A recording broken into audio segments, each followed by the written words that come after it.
Okay, you guys, let's just first address the elephant in the room.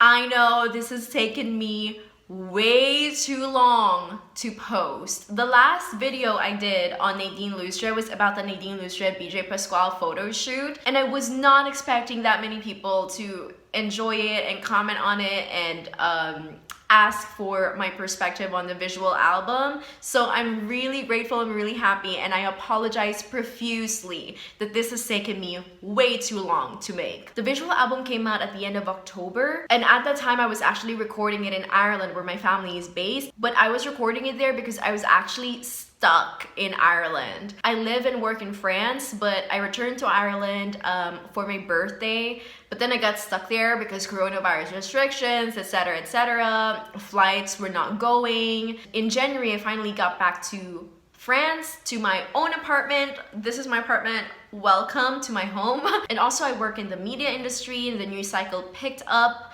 after I made that video. Plus, I'm helping out producing social and written content for this fashion website. Anyways, excuses aside, I am so sorry it's taken me this long to film and make this video for you.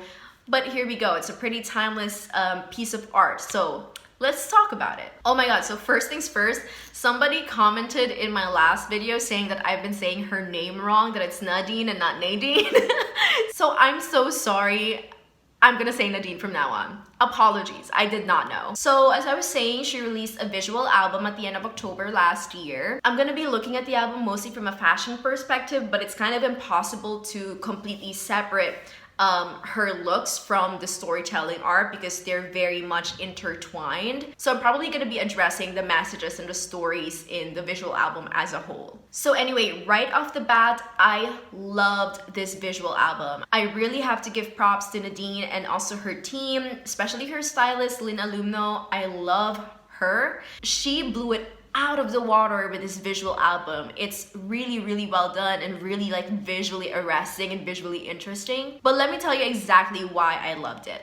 The first reason is because this visual album is clearly a love letter to Filipino creativity, Filipino culture, and Filipino storytelling. Lynn Alumno has talked about the fashion choices for this visual album in a couple of outlets, and it's clear that the Filipino messaging is very deliberate. So not only did she do her research in terms of like looking at Filipino folklore and Filipino deities that she could pull visual inspiration from, but she also used a lot of Filipino designers. So not only are they communicating this Filipino pride on screen, they're also supporting Filipino creatives, which to me, it's really admirable and really inspirational, actually. A lot of the aesthetics in the video is this sort of like pre-colonial, beachy island girl aesthetics. My mom is from this town called Talisay in Batangas, and it sits just like right at the edge of the Taal Lake. And a lot of this video really reminded me of that. Not only because of the beachy vibes, but that lake has a lot of like superstition and like folklore behind it. There's a lot of stories, like really freaky stories. And in this visual album, Nadine really embraces the magic of Filipino culture. You know, at the very beginning of the visual album, we see her going to this medicine man, and the guy's giving her like all this advice, but it's like in this nipa hut, and it reminded me a lot of like Marimar or something because she was wearing this gorgeous off-shoulder white piece. And that sort of homely, native, indigenous feel continues on throughout the video, and I'm gonna talk more about it later. And as I've said, there's a lot of pre-colonial aesthetics in this video, except for this one moment, which I really loved. So in here we see two Nadines, right? One in this gorgeous sort of like more street take of a Filipiniana, and another in this more traditional Filipiniana costume. And I mean, there's a lot of ways that you can read that moment, but to me, it was very much a look back into your ancestors. You know, I see this like more modern Nadine in this like white street Filipiniana looking at her ancestors / her higher self. The use of the color red in general is something that I've really noticed in the video, where anytime Nadine wears it, it sort of shows a wiser Nadine, a Nadine that is sort of more in tune to her higher self. And I just feel that this is more strongly spelled out by the phoenix imagery. And there's this really powerful imagery in that video where we see this DNA covered in black grime and soot, and that breaks away and you see the fire underneath. I mean, like, you can't get more on the nose than that. Which sort of brings me to the second reason why I really enjoyed this video, and that is because we see the inner self Nadine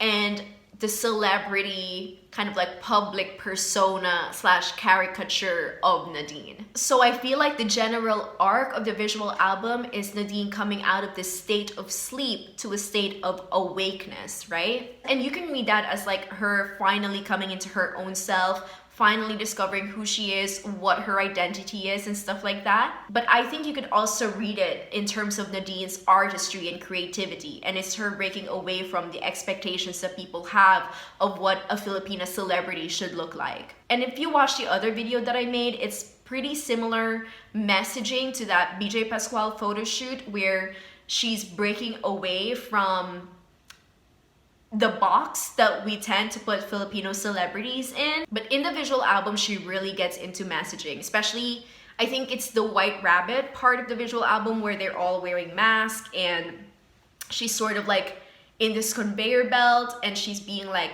kind of like produced for the masses. But then you also see her being computer generated, and she sings in the video, you know, tell me what is real.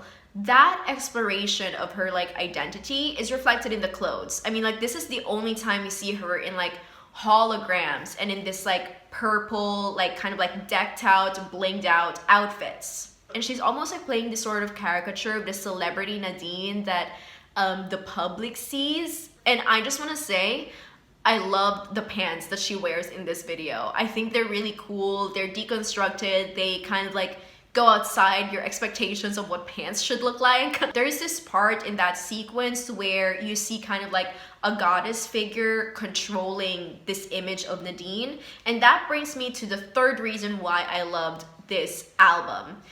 The goddess imagery. I mean, the inspiration to pull from Filipino deities is very clear in this video. But obviously the best part is when she's portraying the Filipino version of Venus. You guys, I love Venus. Let me just show you this.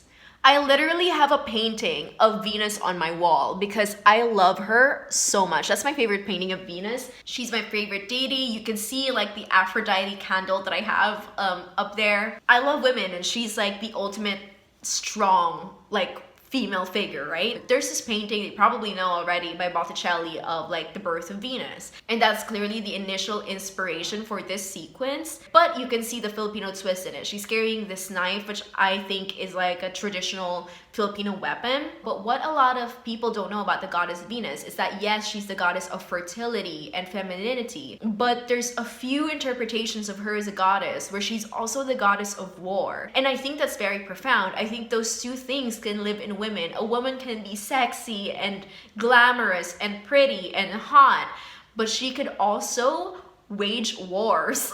And that's, I would say, is my favorite part of the visual album. And Nadine puts her stamp as well in this goddess imagery. There's a really strong image of the fake background sort of like burning behind her to reveal like the real setting, like the real thing.